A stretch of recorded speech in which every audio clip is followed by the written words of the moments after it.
What's up, everybody? I'm here to do a discussion, talk, review regarding the latest chapter of Toriko. I really felt this was a decent chapter. I do have some bad things to say about it, unfortunately. This was a slow chapter, I'm not gonna lie. The first half of the chapter was fairly slow.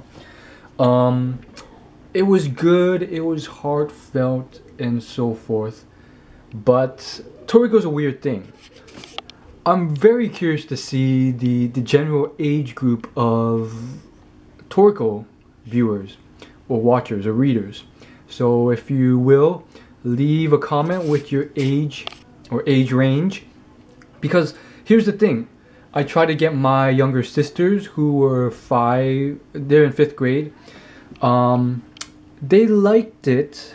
I just showed them the anime, but they didn't love it. They watched a few episodes here and there. They got up to the end of the Regal Mammoth arc, which is actually like 30 to 40 episodes in.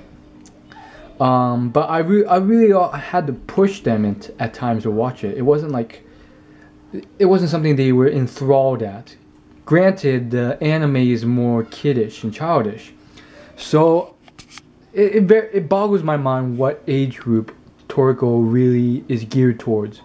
I feel like it's high school students, maybe a few college students, and mainly guys. What do you guys think? It has to be geared towards males predominantly.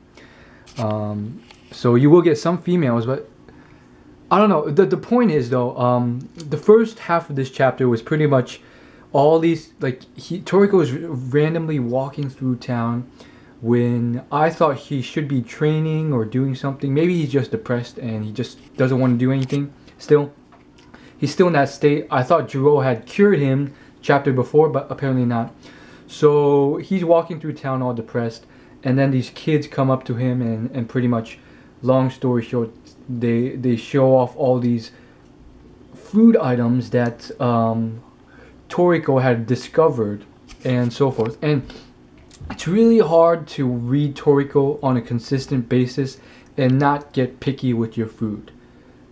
I can talk till the cows come home on that topic, but I'm not going to, because you get the point. I mean, all those delicious foods, and I just say pasta. Anyhow, the point is though, it was a very heartfelt sort of thing. Toriko starts to cry. He gets re-inspired and so forth from all these kids who are sympathizing with Toriko and saying, "Toriko, are you hungry? Toriko, you've saved our family's lives. You've made things so much better with your food." It's really heartfelt, but for me, I feel like it was overdone and just done too much, like a child storybook sort of theme goes, and for that reason it didn't really pull my heartstrings. I'm sure you guys agree. If you agree or disagree, let me know in the comments below.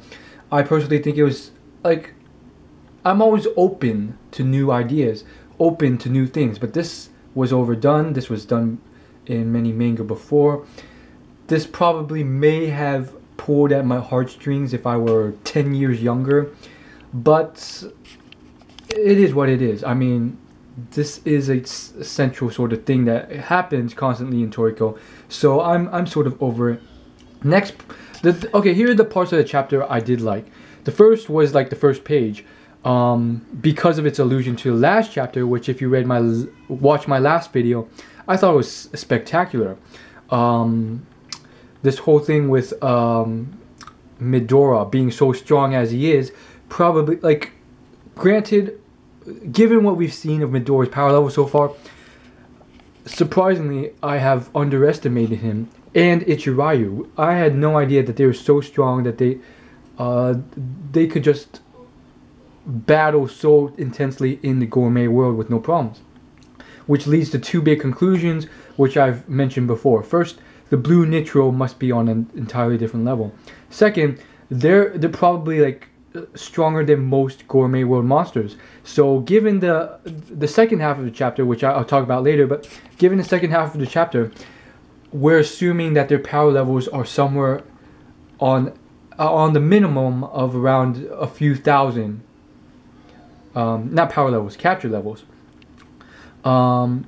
We don't know if they can fight on par with the actual what do you call it, the kings of the Gourmet World, but we do know that when they do fight, the fighting atmosphere resembles intensely that of two kings of the Gourmet World fighting. So technically it could be somewhere around the Battle Wolf's power level, which was finally revealed this chapter, around 6,000.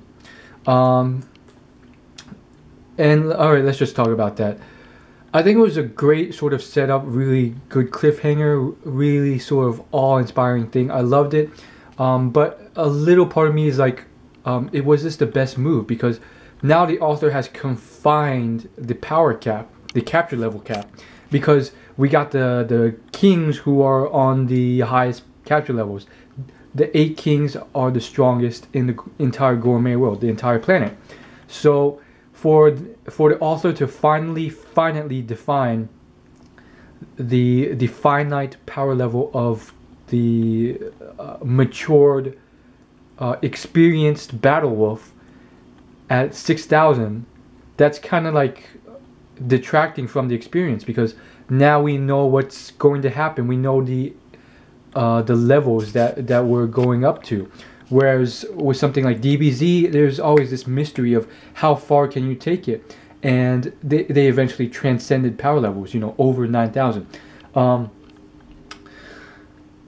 Most likely it looks like we're going to outer space, and maybe in outer space there's even greater things. Hopefully we can even go intergalactic, but let's not get ahead of ourselves here. So I really like this whole thing. After reading the chapter, I thought back to the matured Battle Wolf of Terry, and obviously this whole chapter, it sort of alludes to how Terry's going to be really strong later. And as referenced, foreshadowed before, Toriko, the strongest Bishokuya of all time, potentially, he has the potential to surpass Ichiryu, which is stronger than Medora, which means Toriko may eventually be the strongest ever, excluding only Akatia and the Blue Nitro, and certain members of Neo. In power level, that's his full potential. But I thought back to the cloned Battle Wolf, and then I realized, oh, they cloned a female Battle Wolf. No wonder it looks different from this one in this chapter. And this one in this chapter seems really old. He seems like he's very mature. He has so many scars on his body. It's very interesting stuff. Again, it's a very small, short chapter, very quick as well. I wish there's more to talk about. There is, in fact. I could probably spin a tale for another 30 minutes on this chapter alone, but I'm not going to do that. I'm going to keep it short. I really feel this was the bulk of the chapter. I'm most excited about what's to come. My predictions are that Toriko's re-inspired. He's going to train. He's going to gain new abilities. Obviously, he still has no idea what he's in for. Obviously, the chapter ending is supposed to show that they have a long way to go, and Toriko has a huge way to go. And I really like the second part of this chapter, because it just showed, like, it was pretty much something where it was like, wow, that's a really strong beast, huh? What about this beast? Oh, you thought that beast was strong. What about this one? And then just kept going and going until you hit the king. And I thought that was awesome.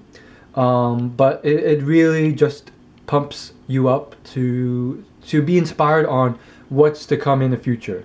So I feel like Toriko's going to get really strong. He's going to eventually rescue Komatsu. Medora's impressed. Medora's probably going to do something with Komatsu. Medora's not a bad guy anymore. I don't feel like he's kind of joined a good side. Neo is the bad guy. Surprisingly enough, and I didn't really like this. it's the fact that most of the defectors of Neo were hypnotized, which I don't like. I'd rather have it that there were actual betrayers, and there were a few spies in both organizations, Bishokuya and IGO, but I wish it was more, not just most of them being hypnotized. That's all I gotta say. As always, like, favorite, comment, and subscribe for more. And more importantly, spread and share the news of my YouTube videos on these sort of manga reviews. And any requests or suggestions, leave it in the comments and I may take a look. See you guys later.